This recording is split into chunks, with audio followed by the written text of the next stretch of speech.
They made a documentary? Of society.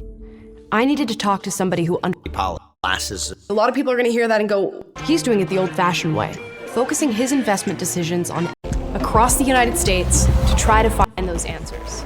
And perhaps, in finding those... Dude, they are so well funded. It's crazy. Orlando wouldn't pay him enough to be... Orlando wouldn't pay him enough, so we had to do a right-wing grift. Yeah.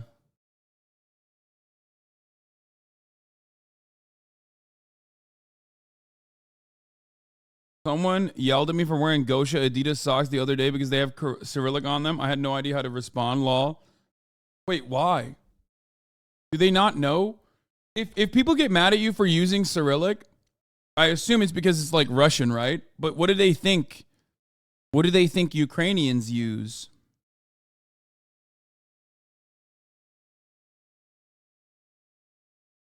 Like, they use Cyrillic too.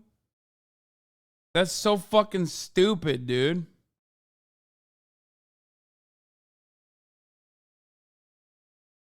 Those answers, we'll find a way to end wokeism once and for all.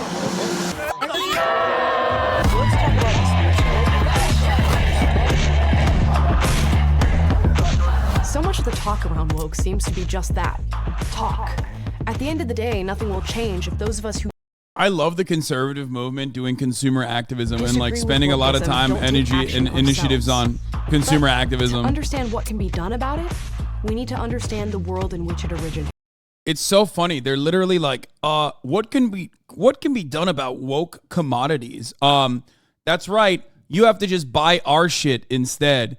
Ooh, it happens to be the exact same shit, except with a markup. It's called a stupid tax. That's what people are calling it. From the people that brought you pink tax, we've decided we are going to do an idiot tax.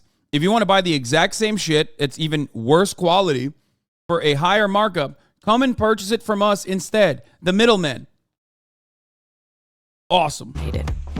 My first stop was to talk to the man who literally wrote the book on woke. Here we are in Columbus, Ohio. Big L. The first questions, what is wokeism? And where did it come from? Hi, Vivek. Good to see you. Good to see you too. Meet Vivek Ramaswamy. He recently founded Strive Asset Management, an investment management firm that's challenging industry titans like BlackRock and Vanguard. He's doing it the old-fashioned way, focusing his investment decisions on excellence. They're like, we hate BlackRock and Vanguard, so we chose to make our own BlackRock, but this time racist. Over politics. But before Strive, he founded a multi-billion-dollar biotech company called Roivant Sciences. They were literally working to cure cancer. Until, at the height of Black Lives Matter, his board and employees demanded Vivek speak out in full support of the organization and the movement.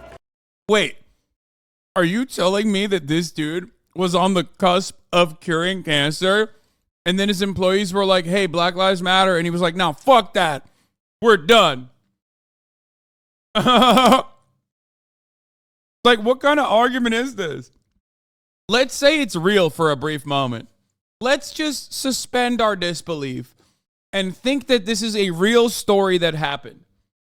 Why would that actually make the dude that you're presenting look any better? Like, he's just like, yeah, man, it's actually the Black Lives Matter protest that stopped me from curing cancer because I got pissed off that they were advocating for the black employees. Like, okay, that's the worst thing I've ever heard. You're a horrible person. And he couldn't get back to work and fucking cure cancer right now. With a clear conscience. But I stepped down as so CEO. he. Oh my God, he stepped down. Like, it wasn't even like, we're gonna do a struggle session here, and it got in the way of cancer research or whatever. He just straight up was like, what? Black Lives Matter? They don't matter. I'm stepping down. Fuck cancer. He left the company that he created. Because of this experience, Vivek wrote a book you might have heard of called Woke Inc. Yeah, dude, this kind of stuff always comes out later down the line. Like, I don't know what the fuck this dude's deal is, but I wouldn't be shocked if it was like he was sexually harassing the fucking, college freshman interns that they had or some shit. And then he fucking stepped down for that reason. But then he was like, oh, it's because everyone's so woke. I love this story, though. I love the story that they've presented. Not saying that that's definitely what happened, but usually that is what happens. But I love the story that he presented, that he was no longer interested in curing cancer because Black Lives Matter. Like, how uncommitted were you to the cause of curing cancer that you dropped it, like, on a fucking dime because of the Black Lives Matter protest?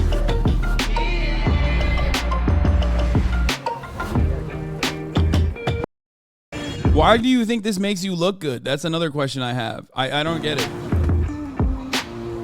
Yes, I know. This is Squeaks running for president.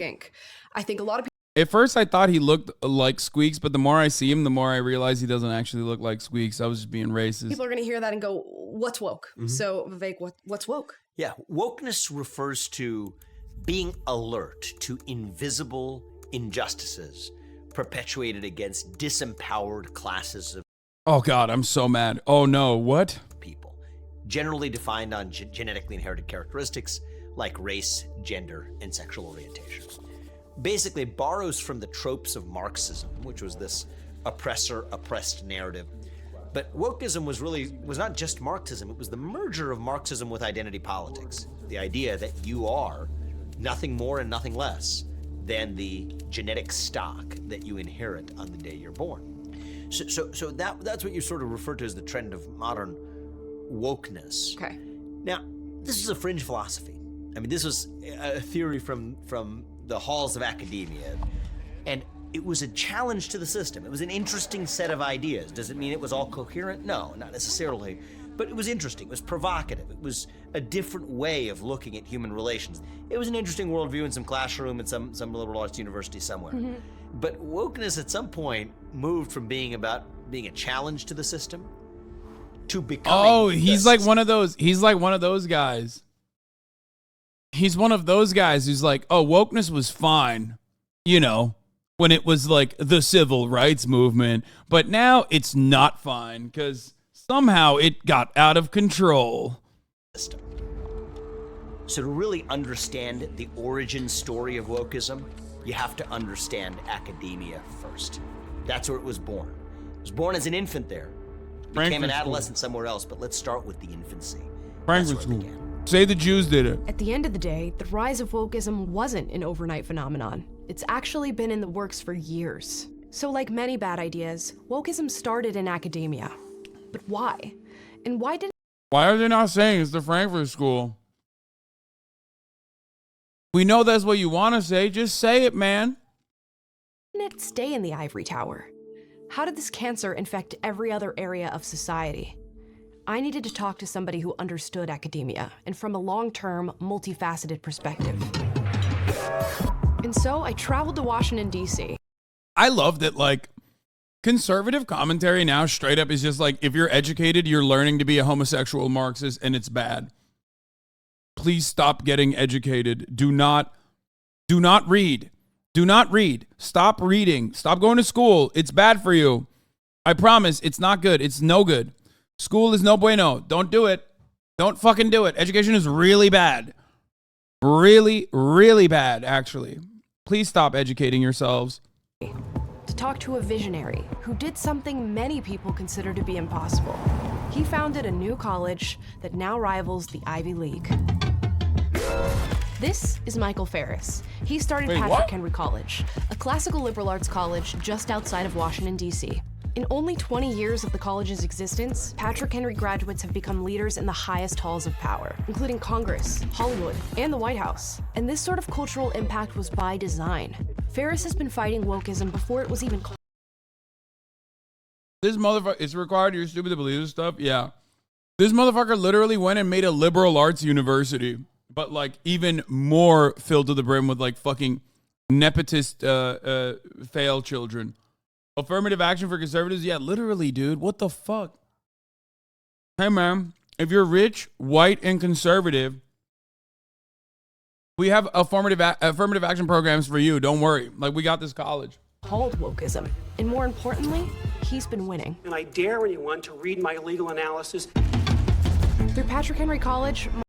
Dude, oh God, look at this Or it was even Vox.com ass fucking editing there. Look at this. And more importantly, They put a thug hat and the thug life glasses on he's him. been Look. winning. And I dare anyone to read my legal analysis. Oh, dude, it's thug life, bro. This 76-year-old pervert is winning. He's thug life, dude. He fucking built a WASP academy. Bro, he said, I dare you to read my legal analysis. That is the least thug life moment of all time. Okay? He literally did, actually, please read my legal analysis. And you're like, oh, fucking sick, dude. Fucking own. Get wrecked, libtards. This dude is like the first case of an adult that needs to be stuffed into a fucking locker, okay? Through Patrick Henry College, Mike is taking the battle against woke to the source by educating new generations of students in a rigorous, truth-focused education. Where do you think wokeness started? What's your theory there? Where I was seeing it mostly was in the schools of education. They were At least Patrick Henry College is like doing one good thing, which is that like if you have these fucking millionaire, billionaire WASP fail sons, at least taking them out of other colleges so they can only do date rape to other billionaire, millionaire failed daughters is like in some respects, you know, from a utilitarian perspective, of course, a little bit better. You know what I mean? Like taking these guys and putting them in a pen with one another is ultimately getting them away from the broader society. Think about it. Think about it. It makes sense.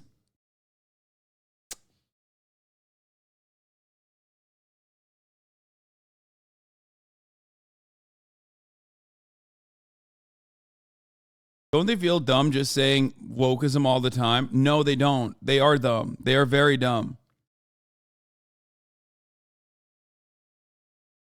teaching there is no truth. But what they meant is we're going to undermine the objective truth that you believe in and pretend that all truth is relative. And we're going to follow that up eventually with our truth. And that idea is now we're going to jam our truth down your throat and you better kneel. You raise a generation that's told at the university that nobody can disagree with you. You take that attitude to campus. No, that's a really bad take. Damn. Wait, what? What's a really bad take? Brother, you think it's funny when I talk about the Florida policy, but when I fucking hammer it in for just a university, for a liberal arts college, you get mad? I'm not saying it's not going to fucking... We need to start to bully people for being right-wing weirdos instead of bullying them for being a minority. Like, what do you mean? What do you mean? No, you don't like it because it's an edgy joke. Okay? But if you investigate the bearings of the joke itself, you will fucking understand it. It's not... I'm not stating that it's a good thing that date rape is happening. I'm saying that date rape from these people are inevitable, so at least it's contained to others from the same fucking stock. That's the joke itself. I know that you can't comprehend it. I'm not saying it's good that it's happening. Let's have more of it. So shut the fuck up, you dense ass motherfuckers. Oh my God, I hate literally being a leftist so fucking much.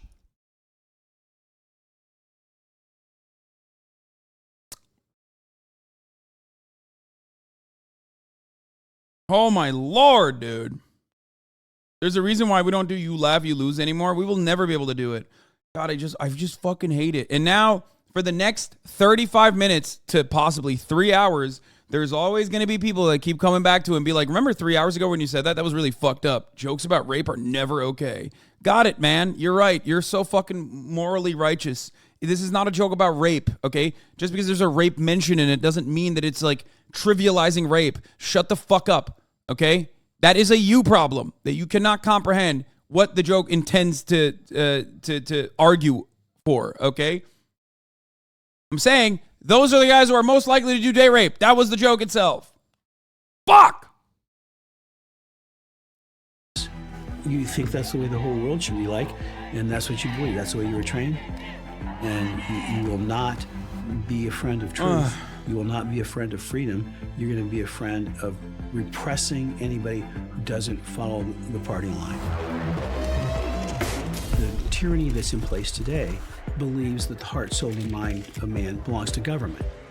And that mantra has been taken up by big corporations and social media giants and so on. And that totalitarian impulse is the opposite of liberty or progressivism or anything, any of the traditional meanings of those terms.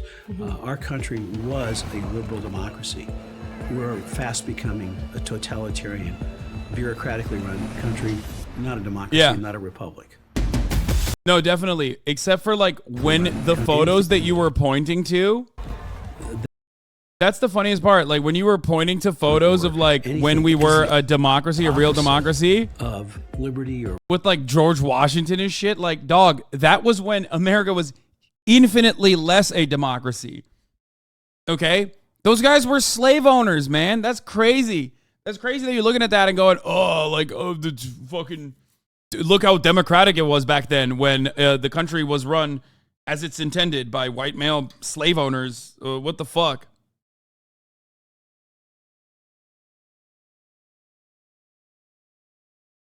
Really weird if you challenge to defend fail son rapists. See, I can do it too. I can be weirdly uncharitable and miss the point of what you're saying. Everyone can do it. We just don't do it because it's annoying.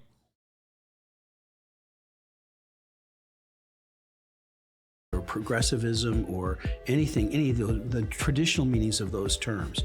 Our country was a liberal democracy. We're fast becoming a totalitarian, bureaucratically run.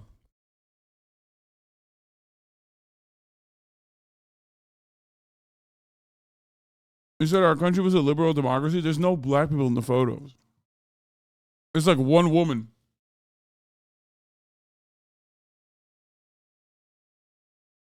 I wonder why. I wonder why there's no black people in the photos and only one woman in the photos. Perhaps maybe those guys were not a part of the democracy that you're talking about. A country, not a democracy and not a republic. We need to walk, we need to march, we need to shout. Transgender rights are one of the most important civil rights movements of our lifetime.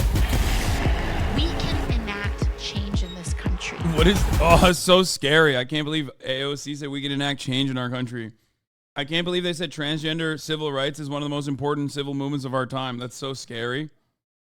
That's scary.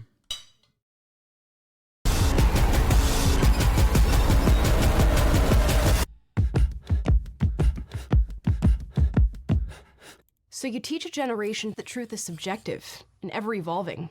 You brainwash them to accept no alternative viewpoints. It's the woke way or no way. And then you release them into every industry of our society. Yeah. Every motherfucker that acts like truth is objective buckles like just absolutely folds the moment that you start investigating deeper into what they believe and why they believe it. The moment that you like arrive at the conclusion that like, oh, it's because the Bible said so, you go, okay, that's your personal interpretation. And you understand how fucking subjective their truth is. You know what I mean? It's the Jordan Peterson conundrum. Jordan Peterson does this shit all the time. He loves, back when he was like at least LARPing as a liberal, he loved trying to use the Bible as the objective truth while simultaneously saying it's just simply a understanding of the symbolism within the Bible. Like understand, like our universe is dictated by the same principles that keep reinforcing itself in our art and in our culture and in, religious dogma as well. Perhaps the most pernicious infiltration? The indoctrination tool for the masses. Entertainment. Oh, man. For years, everyday Americans have complained about woke Hollywood.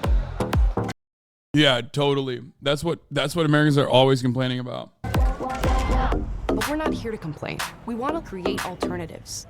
So I decided to talk to a man who is doing just that, creating an alternative to Hollywood and multiple other industries. One type of woman gets to express her opinions and her views. That is not... Oh my God!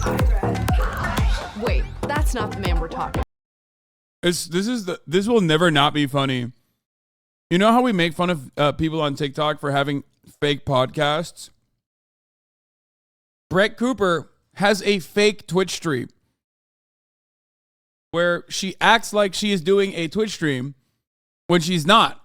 They just shoot it in a fucking studio. It is mind-boggling to me that people just think like, oh no, this is great. That is. Meet Jeremy Boring. Jeremy is the co-founder of a media and entertainment company called The Daily Wire. They push buttons, they tell the truth, and they're working every day to create both news and entertainment that is free from liberal bias. In many ways, big media has become just a propaganda arm of the left. And Daily Wire. Media's always been a propaganda arm. The left, not so much. Wanted to correct that. Welcome back to the comments. We've produced written articles, news articles. We've produced podcasts. We're the 5th largest podcast publisher in the world. But beyond the Daily Wire, we've expanded into something we're calling Daily Wire Plus. And it's really a broader cultural. Yeah. It's a cultural revolution, folks. Like when we hired Gina Carano and then put her in a movie and then filmed that movie. And then that movie got an opening weekend to 800 people watching it. That was the biggest cultural revolution. Man, if I took a shit and fucking uploaded it to my Instagram, that'd be a bigger cultural revolution by your metrics of success, okay? What the fuck? Entertainment play. We're making movies. We're making television shows. Probably be more interesting, too. You can understand, you can develop a better understanding of my diet. You know what I mean? Motherfuckers made like $100 in the box office. We're making kids entertainment, which I think is probably the most important fight we will ever take on.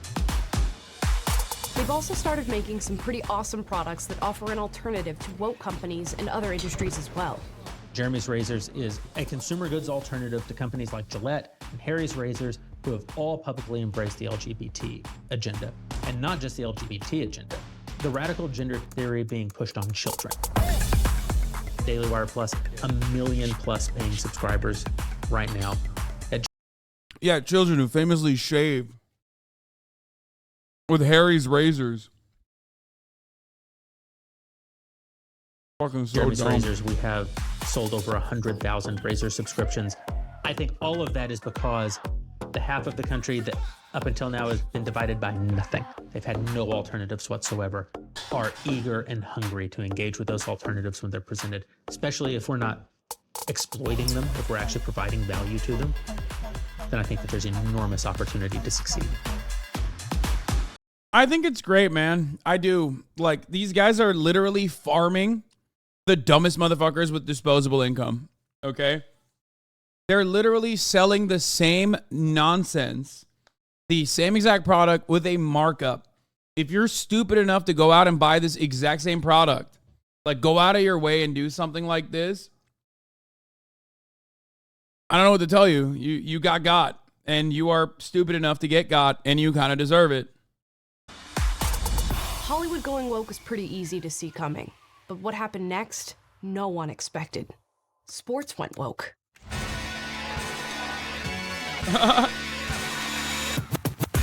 See that guy standing while everyone else is kneeling? That's Jonathan Isaac. He plays for the Orlando Magic in the NBA. He also happened to be one of the few NBA players who publicly expressed discomfort with supporting the Black Lives Matter movement. This all came to a head when the players on his team decided to collectively kneel during the national anthem. So he did what he felt was right. He stood.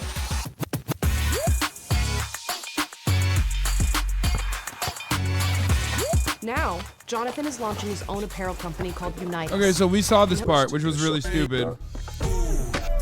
The story to NSYNC. What? With them was. But it didn't end in sports. We all know the story. It felt like the flip of a switch. Like every company in America was suddenly spouting the woke orthodoxy, and anyone who disagreed with them was ousted, condemned, and silenced. A perfect example? Dude, I wish, man. Where? Like, I wish we could silence some of you motherfuckers, man. You never shut the fuck up. Where did the conservative movement get silenced? Like, I want to live there, brother. That's where I want to be. I want to be at the place where the conservatives actually are silenced. Oh my fucking Lord, dude. They never shut up. Like, you can't fucking say we are silenced while you simultaneously talk to the Daily Wire guy who's like, we're the 5th largest podcast network on the planet. Okay? God damn, dude. Yeah, I mean, China. China is a place where the conservative movement is silenced. Only the CCP approved conservatism is allowed. And there's some conservatism there too, you know what I mean? Amanda Ensing. Who's Amanda People love Ensing? to Who the fuck complain is about this? the culture and the environment, but they don't do anything. We need to be creating our own verticals and our own. It's so funny. It's like every time they do like an alternative, it literally is like a shittier version of something that exists already. It's like, oh, do you want Ariana Grande, but like Ariana fucking Venti, dude? Here you go. Like, there you go. It's like, no one wants Ariana Venti. You want Ariana Grande. Like, shut the fuck up. It's so stupid. And the entire point is this, okay? The entire point is this. If these people could make it on the virtue of like their content working in and of itself, they wouldn't have to fucking literally go and do this dumb shit. Their vector wouldn't be politics, right-wing politics specifically, but politics in general, okay? Myself included. If I could be a fucking funny man and rest on the laurels of my humor, I wouldn't be talking about this politics shit, okay? Just kidding.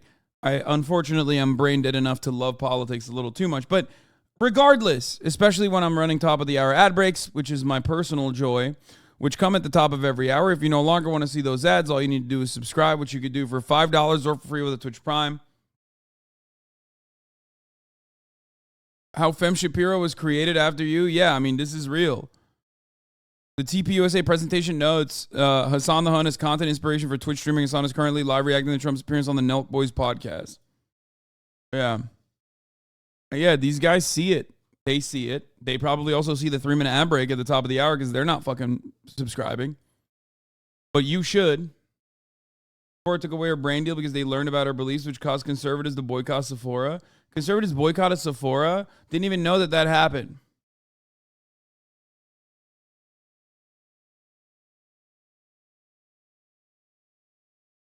Vardas Giallo and 5G self suck. Thank you for the 5 get subs, allowing 10 people to no longer see the ads at the top of the hour. Here's a 3-minute ad break now. They did. It didn't work.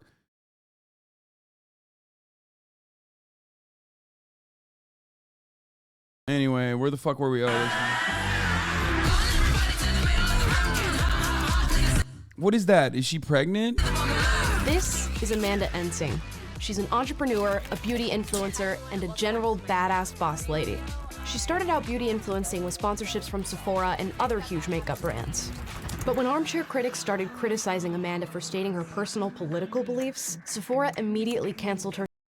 Cutting ties with pro-Trump beauty influencer Amanda Ensing? Yeah, man. It's Sephora. Yeah, they're making a business decision. Hey, guess what? You want to know why no one fucking heard about this Sephora boycott? Because conservatives were already boycotting Sephora by not being like gay men or girls who go to Sephora. Okay? If the Barbs boycotted Sephora, now that's when you got a labor action, okay? That's when you got momentum. If the Barbs were to boycott Sephora for one reason or another, then they got no fucking workers left, okay? Tomorrow, they're done. Their entire labor force is wiped out. What fucking, like, Trump supporter is going to Sephora and be like, yeah, I can't wait to get me some of them cat eyes, you know what I'm saying? I love me some of them. I love me that eyeliner. They call it guy liner. It's fine, brother. Her sponsorships and went so far as to publicly condemn Amanda. So for me, I was like, you know what? The beauty industry is in shambles. It only caters to one party, one set of views. Let's create my own brand.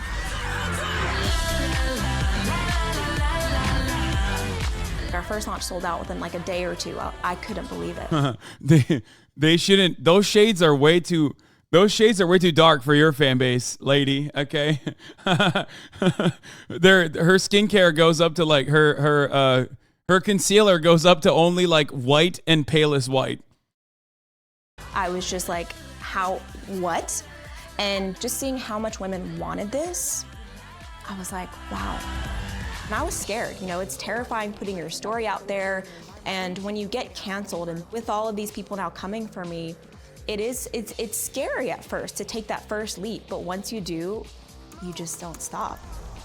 The alternative to people not creating these businesses is way worse than if you would take that leap of faith. Because I Do you know how she got canceled? No, I don't. Because I don't know who the fuck she is. I thought she was a singer until this video. I don't know who she is. I have no idea. And I will forget about her as soon as this video is over.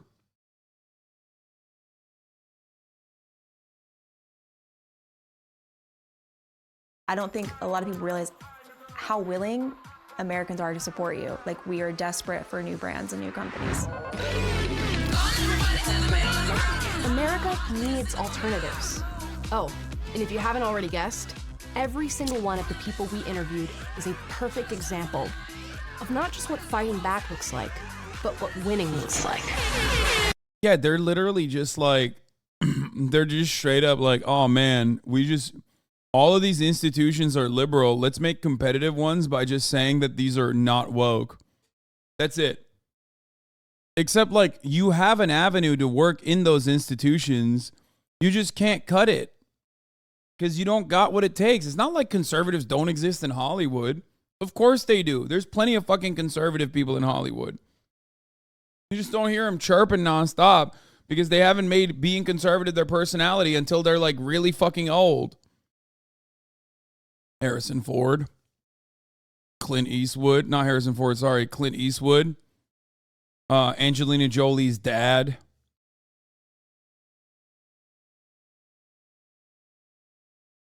Kevin Sorbo, Tim Allen, Mel Gibson.